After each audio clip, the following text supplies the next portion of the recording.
पिछली दो क्लासों में आपने वैद्युत आवेश एवं वैद्युत क्षेत्र से संबंधित कई चीजों का अध्ययन किया, जिसमें आपने वैद्युत आवेश क्या है, दो आवेशों के बीच लगने वाले बल को हमने कूलाम के नियम से ज्ञात किया। साथ ही साथ हम लोगों ने कूलाम के नियम के वेक्टर स्वरूप को भी पढ़ा।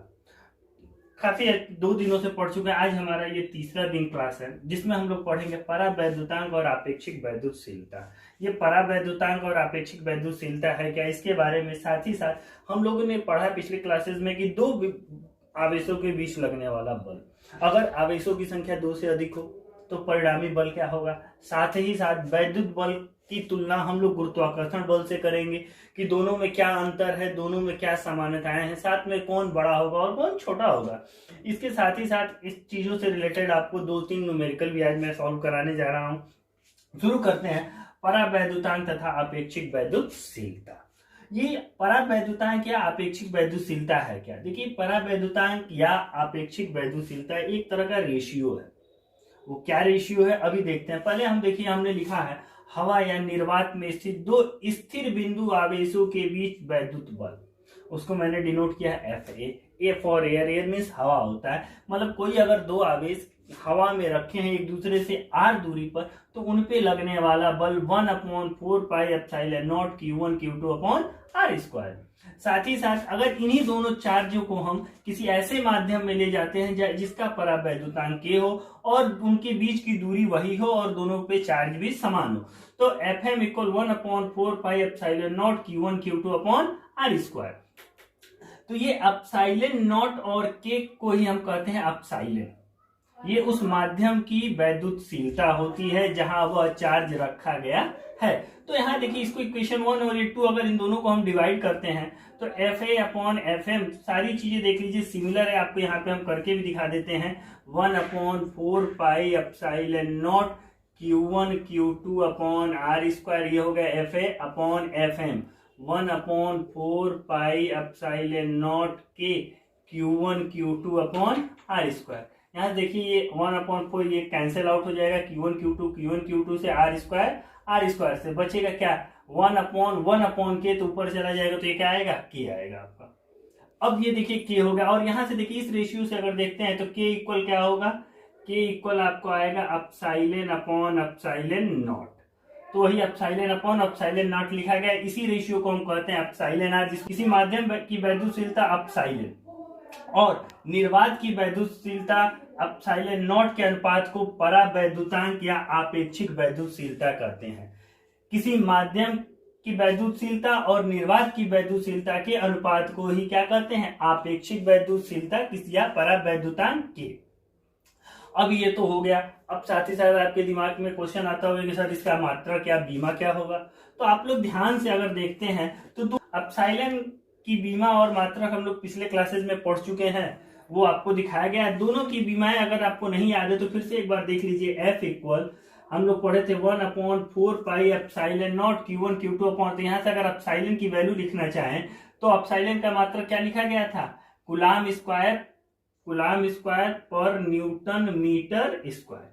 तो ऊपर भी होगा कूलाम स्क्वायर पर न्यूटन मीटर, नीचे भी होगा कूलाम स्क्वायर पर न्यूटन मीटर स्क्वायर। दोनों कैंसिल आउट हो जाएंगे तो इसका कोई मात्रक नहीं होगा। किसका, आपेक्षिक वैद्युतशीलता। देखिए किसी, यह पढ़ लिए। इसके बाद बात आती है, आपको बताया गया था कि हमने आपको कूलाम के नियम में दो आवेशों के बीच लगने वाले बल के बारे में बताया था।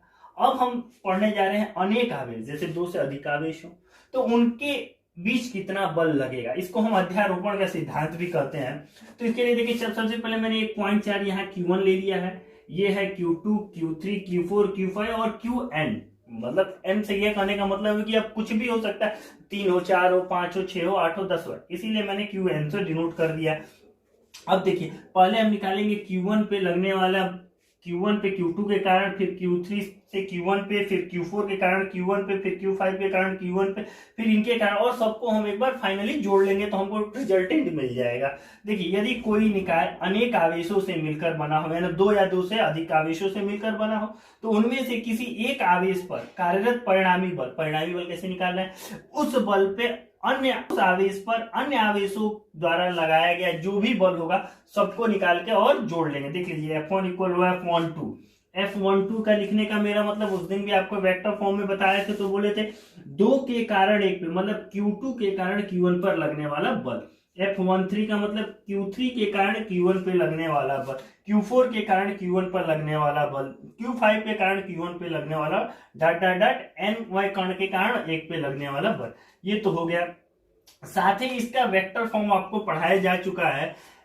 देखिए 1/4πε0 Q1 Q2 अपॉन, अब देखो 2 के कारण 1 पे, तो दूरी में क्या लिखोगे R21, R21 मतलब 2 से 1 की बीच की दूरी, square upon unit vector R21, फिर 1/4πε0 Q1 Q3 R31, ये रिजल्टेंट हो गया और ऊपर हो गया उसका unit vector dot dot dot N तक। अब एक चीज कॉमन देख लीजिए, यहाँ 1 है, यहाँ 1 है, इसी तरह यहाँ 1 है, 2 3 4 5 से यहाँ क्या है n है। तो इसको देखिए हमने सिग्मा से निरूपित कर दिया। आप स्टैटिक्स में पढ़ते होंगे, मैथ के स्टूडेंट हैं तो आप लोग, इसका मतलब जोड़ होता है। इसका मतलब क्या, I2 से लेके n तक, जैसे यहाँ 2 रखेंगे, फिर 3 रखेंगे, फिर 4 रखेंगे, डॉट डॉट डॉट कहां तक ले जाएंगे n तक।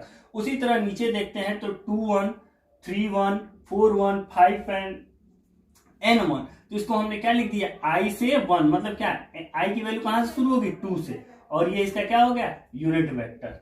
और आप एक को हम आपको बता भी चुके हैं, यूनिट वेक्टर इक्वल क्या होता है, vector upon resultant. Unit vector A equal vector A upon resultant mod.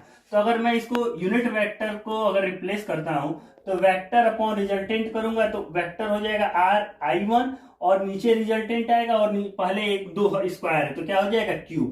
तो ये आपको अनेक बलों को दिखाने के लिए मैंने एक जनरल फॉर्मूला आपके पास रख दिया है।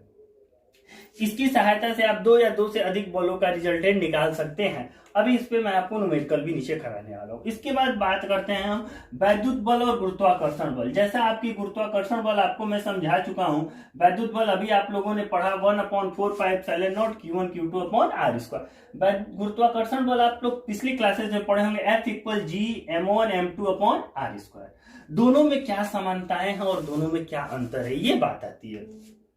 तो इसको समझने के लिए सबसे पहला देखिए, दोनों में समानताएं मैं बताता हूं। तो पहली समानता दोनों में है कि दोनों व्युत्क्रम वर्ग के नियम का पालन करते हैं। अब आपके दिमाग में आता होगा सर ये व्युत्क्रम वर्ग का नियम क्या है। देखिए दोनों में एक चीज देखिए, F प्रोपोर्शनल टू 1/R²। यहां भी अगर F देखा जाए तो यहां भी F इक्वल क्या होता है, प्रोपोर्शनल टू 1/R²। ये कहा जाता है व्युत्क्रम वर्ग का नियम। तो दोनों F प्रोपोर्शनल टू 1/R² और F प्रोपोर्शनल टू 1/R² दोनों पालन करते हैं। दोनों केंद्रीय और संरक्षीय मतलब कंजर्वेटिव फोर्स है, दोनों कंजर्वेटिव है। आपको एक और सिंपल सा चीज बता देते हैं, जिस चैप्टर में आप काइनेटिक एनर्जी के साथ पोटेंशियल एनर्जी का जिक्र देखिएगा वहां जान जाइएगा कि वो फोर्स कंजर्वेटिव है, और जहां केवल काइनेटिक एनर्जी की बात हो वो नॉन कंजर्वेटिव फोर्स होता है। जैसे example frictional force, frictional force non conservative है। इसके बाद हम चलते हैं, ये तो समानताएं हो गई। अब दोनों में क्या समानता नहीं है, जैसे वैद्युत बल जब आपको पढ़ाए थे तो हमने आपको बताया था कि अगर दोनों सजाती हैं तो दोनों में प्रतिकर्षण, और दोनों बिजाती हैं तो दोनों में आकर्षण। तो यानी वैद्युत बल आकर्षण और प्रतिकर्षण दोनों का हो सकता है, लेकिन गुरुत्वाकर्षण बल केवल आकर्षण होता है, यहां प्रतिकर्षण नहीं होता। अब जैसे आप लोगों ने पढ़ा कि वैद्युत बल अगर हवा में है, 2 आवेश हैं तो उन पे लगने वाला बल 1/4πε0 Q1 Q2 अपॉन R²। लेकिन वही हवा की जगह अगर किसी माध्यम में चला जाए तो हो जाता है 1/4πε0 Q1 Q2 अपॉन R²। यानी माध्यम बदलने से उसके मान में भी अंतर आ गया। देखिए यहाँ पे की आगे, यहाँ पे की नहीं था। तो यानी वैद्युत बल माध्यम पर निर्भर करता है, लेकिन गुरुत्वाकर्षण बल माध्यम पर निर्भर नहीं करता। ये बात हो गई। इसके बाद चलते कि कौन मजबूत है, कौन प्रभावी है।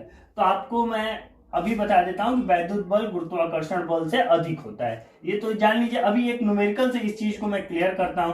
जैसे आपके नीचे लिखा हुआ है न्यूमेरिकल, अगर ध्यान से आप पढ़ें तो लिखा है 2 इलेक्ट्रॉनों के बीच की दूरी 4 × 10⁻⁻15 मीटर है। वैद्युत बल गुरुत्वाकर्षण बल ज्ञात कीजिए। अभी क्लियर हो जाएगा कि वैद्युत बल अधिक होगा कि गुरुत्वाकर्षण बल।